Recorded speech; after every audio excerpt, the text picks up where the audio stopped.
Hello, fellow educators. Welcome to EduTalk, Collaborative Conversations, the show where passionate educators converge to talk about all things teaching.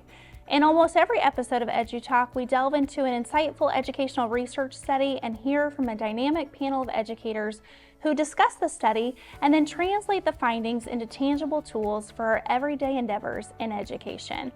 I'm your host, Jeni Langfeld, and in this episode of EduTalk, I'm excited to share with you some of my very own research.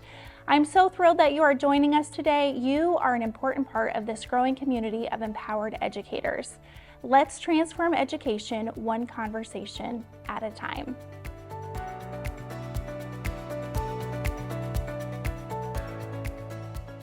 Alone, we can do so little. Together, we can do so much. Helen Keller. Team. Together, everyone achieves more. Great things in business are never done by one person, they're done by a team of people. Steve Jobs. If you want to go fast, go alone. If you want to go far, go together. African proverb. Quotes like these are everywhere, and the message is we can accomplish more by working together than we can if we do not. That may be true sometimes, but study after study reveals that some teams are more effective than others. Some teams win more games, some teams save more lives, and some teams close the gap for more students. The reality is not all teams are created equal. Some teams outperform others, in fact, significantly so. So it begs the question, what makes some teams more effective than others? Perhaps you've heard of the Marshmallow Challenge. If you haven't, check out this short clip. Several years ago here at TED, Peter Skillman introduced a design challenge called the Marshmallow Challenge. And the idea is pretty simple. Teams of 4 have to build the tallest freestanding structure out of 20 sticks of spaghetti, 1 yard of tape, 1 yard of string, and a marshmallow. And the marshmallow has to be on top. And though it seems really simple, it's actually pretty hard because it forces people to collaborate very quickly. And so I thought this was an interesting idea, and I incorporated it into a design workshop, and it was a huge success. And since then, I've conducted about 70 design workshops across the world with students and designers and architects, even the CTOs of the Fortune 50. And there's something about this exercise that reveals very deep lessons about the nature of collaboration, and I'd like to share some of them with you. Now, they've had various groups complete the Marshmallow Challenge all over the globe, and I want you to make a prediction.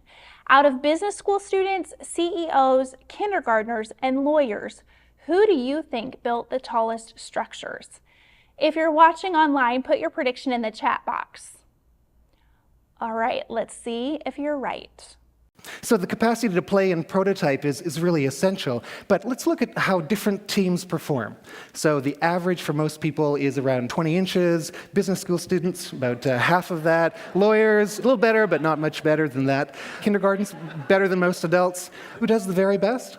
Architects and engineers, thankfully. And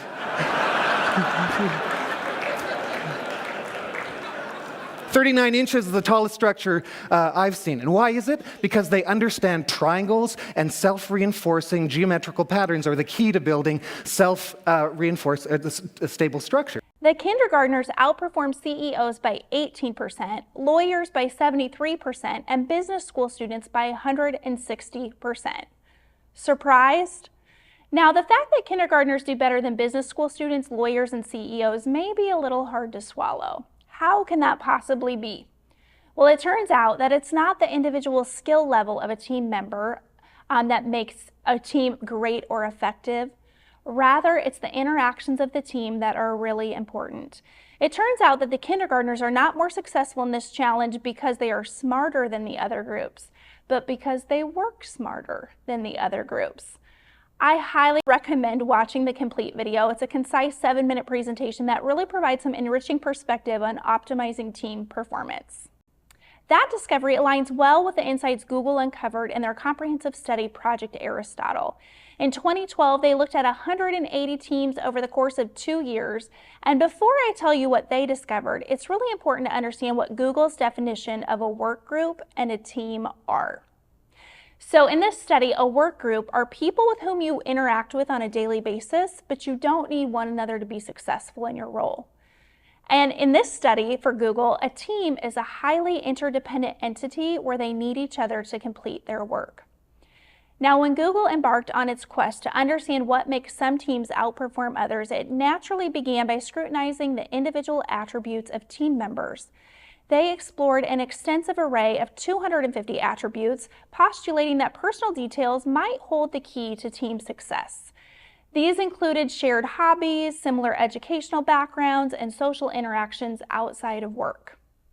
They also examined personality types, questioning whether introverts or extroverts might be more suited to teamwork. And then they analyzed gender compositions to see if that played a role. However, despite the exhaustive nature of this analysis, what emerged was startling. There was no discernible pattern or trend that linked these personal attributes to high team performance. The absence of correlation was profound, indicating that the configuration of team members based on these individual characteristics did not predict nor impact team effectiveness at Google. This revelation redirected Google's focus from who comprised the team to the far more enlightening avenue of how they operated together. This research illuminated a pivotal truth. It's the dynamic of teamwork, the methods, the behaviors, the interactions that really matter. Simply put, the way a team works together is more important than who is actually on the team. How team members communicate and collaborate is a key to their success, far outweighing any individual skills or characteristics that they might have. The success of high-performing teams at Google was attributed to 5 critical factors, each playing a significant role in fostering an environment conducive to productivity and innovation. All right, number 1, psychological safety. This is the cornerstone of effective teamwork, entailing an individual's perception that is acceptable to take risks within the team without fearing negative repercussions. In teams with high psychological safety, members feel safe to voice their thoughts and ideas without judgment. Such a setting allows individuals to admit mistakes, pose questions, and propose novel ideas without fear of embarrassment or retribution. This freedom not only promotes creativity, but it also enhances problem-solving capabilities by encouraging the exchange of diverse perspectives. Number 2, dependability. Trust is the bedrock of dependability within a team. It refers to the assurance that team members have in one another's ability to deliver quality work on time. When dependability is present, team members can focus on their tasks, confident that their collaborators will fulfill their responsibilities, which in turn fosters a more reliable and efficient workflow. This mutual trust reduces delays and prevents bottlenecks, facilitating seamless collaboration and continuous progress towards shared objectives. Number 3, structural clarity. Clarity in roles and responsibilities and objectives is essential for guiding team efforts. Teams that excel demonstrate a clear understanding of their goals, and each member knows their specific roles and responsibilities in achieving these objectives. This structured approach ensures that everyone is aligned and aware of the steps needed for success, minimizing confusion and miscommunication. Effective teams set clear expectations and milestones, providing a roadmap that guides them in executing tasks and making informed decisions. Number 4, meaning.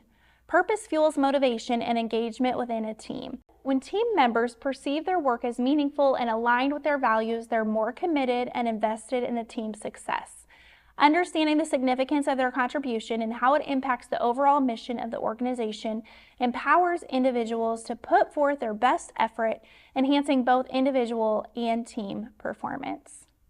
And lastly, number 5, impact. The tangible effects of a team's work can greatly influence motivation and satisfaction. Team members who perceive their contributions as making a discernible impact are more likely to engage deeply with their work. Recognizing and celebrating the accomplishments and positive outcomes resulting from their efforts instills a sense of pride and achievement. This sense of impact reinforces the commitment to quality and innovation, driving the team to pursue even greater accomplishments.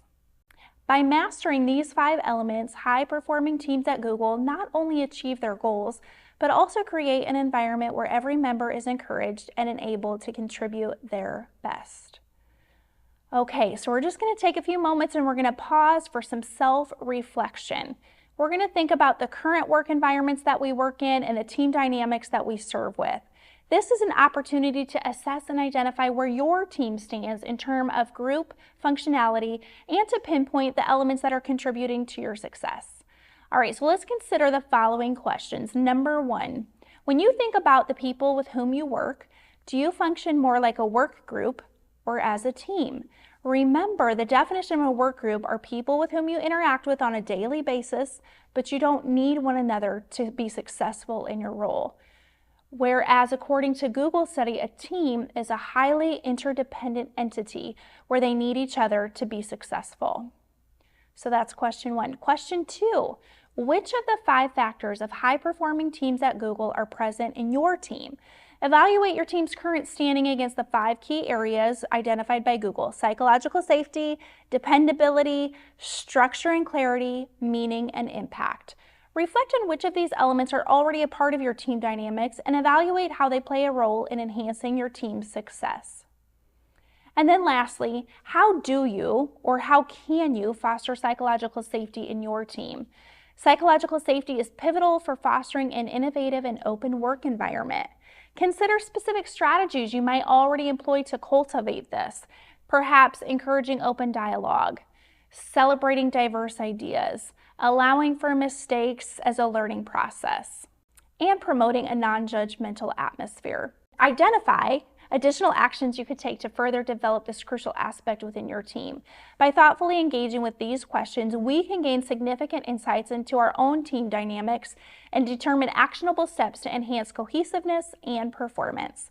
The insights gained from Google's Project Aristotle and the Marshmallow Challenge sparked a very deep interest within myself about what constitutes a high-performing team, especially within our field of education.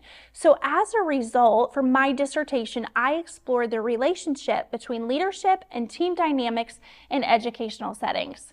So when we come back, I'm going to share with you my own research findings and projects. Stay tuned. We want to shine a light on the heroes of education. There's a lot of them.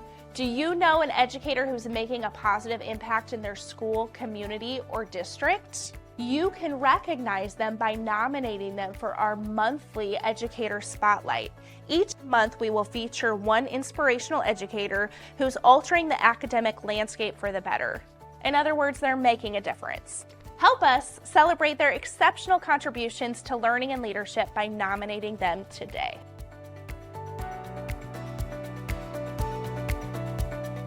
Welcome back to EduTalk Collaborative Conversations, your platform for engaging educational dialogue. I am so glad that you are with us. I am your host, Jenny, and in this episode of EduTalk, I am excited to share with you some of my very own research with you. So for my dissertation, I studied the relationship between leadership behaviors and team dynamics. Now, you know, historically in education, teachers have worked in silos. They've kept to themselves, stayed in their rooms, and they did their work independently.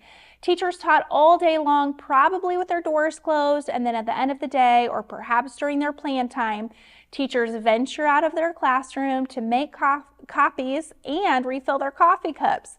And along the way, they may bump into a colleague or two, but eventually they return to their rooms, shut their doors, and continue working, perhaps grading papers, writing lesson plans. You know the drill. Now, this has been slowly changing for some time now, and teachers have begun collaborating more and more. Now, the extent to which teachers collaborate varies greatly from building to building, but there's a growing body of research that shows when teachers work more collaboratively, student outcomes can improve. John Hattie and his team have done a lot of research and looked at over 250 variables and their impact on student achievement. Through the use of a meta-analysis, they have been able to quantify the impact of these variables and as a result have given each one an effect size. They've looked at variables such as ADHD, phonics instruction, parental involvement, and socioeconomic status. And out of those over 250 variables, collective teacher efficacy lands at the top.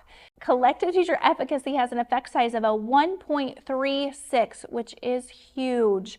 This metric underscores the profound impact that teacher collaboration and shared belief in their ability to positively affect students can have on educational success.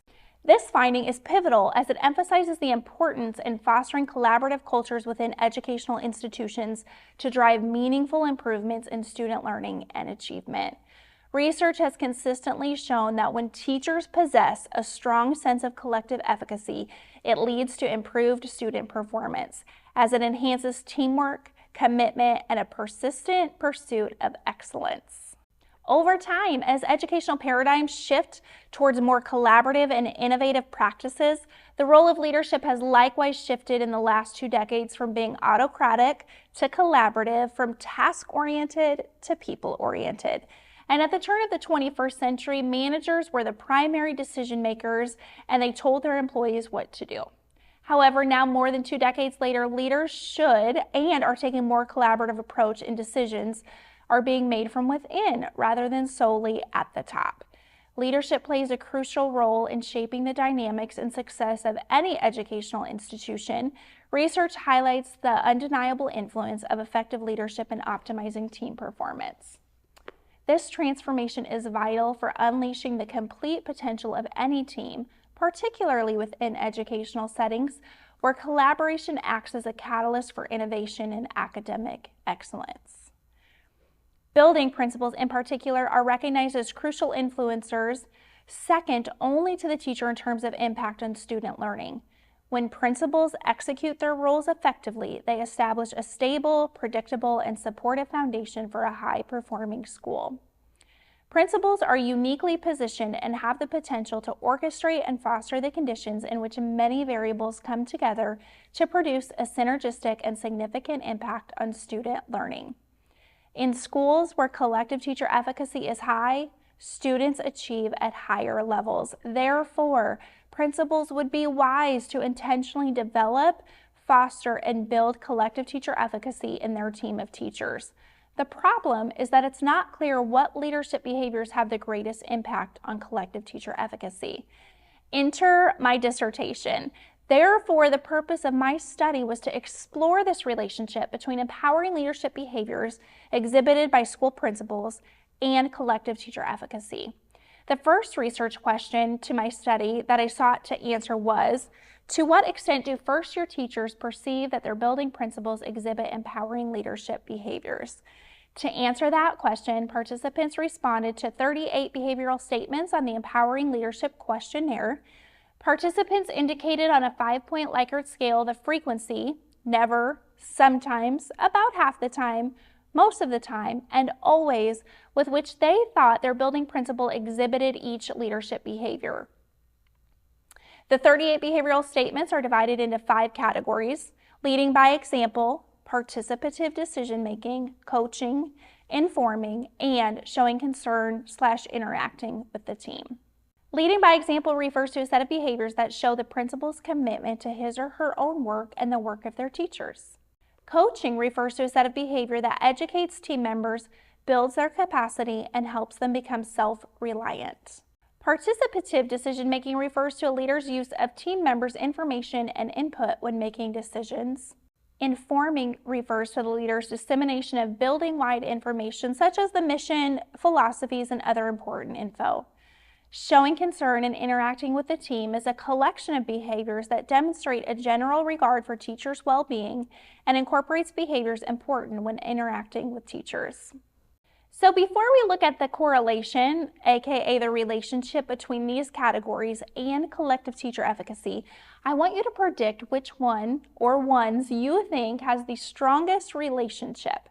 If you're watching online, this is another opportunity for you to type your prediction into the comments. So to answer my research question, I conducted a series of Spearman's rank order correlations. So first, let's take a moment and understand how behavioral science measures the strength of relationships using Cohen's guidelines from 1988. According to these standards, a correlation coefficient of 0.10 signifies a weak or small association between variables. If the variable coefficient reaches 0.30, it denotes a moderate correlation. And when the correlation coefficient is 0.5 or larger, it indicates a strong or substantial correlation. These benchmarks help us understand the magnitude of relationships and are critical in assessing the impact of various leadership behaviors on collective teacher efficacy. The table you are now seeing on the screen displays the correlations found in order from strongest to weakest. All correlations calculated were positive and ranged from 0.346, a moderate relationship, to 0.506, a strong relationship. In other words, findings show that there is a strong relationship between all of the empowering leadership behaviors and collective teacher efficacy. These research findings provide several implications for building principals who aspire to elevate collective teacher efficacy within their schools. First, principals are encouraged to prioritize leading by example. By exhibiting a steadfast commitment to educational objectives and personal development, they set a benchmark for their teachers. This approach not only stimulates reciprocal dedication, but also fosters an environment where educational excellence is the norm. Second, principals should cultivate an atmosphere that emphasizes genuine concern for teachers' well-being. By showing empathy and support, they nurture a team that is both motivated and loyal, which in turn contributes to a positive school culture. Furthermore, offering continuous coaching and professional development is crucial. These initiatives help teachers enhance their skills, build self-reliance, and meet the evolving challenges of the educational landscape. Additionally, principals should actively engage in participative decision-making processes, allowing teachers to contribute their valuable insights. Such involvement fosters a sense of ownership and cultivates a collaborative spirit within the school community. And finally, the importance of maintaining open and transparent communication cannot be overstated. Clear and consistent information sharing not only aligns the staff with the school's mission and goals, but it builds trust and unity among the members. So by integrating these empowering leadership behaviors into their everyday practice, principals can effectively foster and grow collective teacher efficacy within the team that they lead, thereby enhancing overall student performance and success. Okay, so now that this episode is winding down, I just want to remind you the conversation isn't over. I would love to hear your insights and perspectives on this topic. EduTalk seeks to be more than a TV show. We are on a mission to create a platform where research intersects real-world practice, stimulating a dialogue that inspires educators everywhere and transforms education one conversation at a time. Speaking of one conversation at a time, I am looking for enthusiastic educators who are in the local Omaha metro area who are passionate about the work that they do and want to talk about important topics. If that is you, I would love for you to reach out and connect with me so that we could perhaps feature you as a panelist on a future episode of EduTalk Collaborative Conversations. Thank you so much for joining me on this episode of EduTalk Collaborative Conversations. Be sure to join me next time as together we continue to transform education one conversation at a time.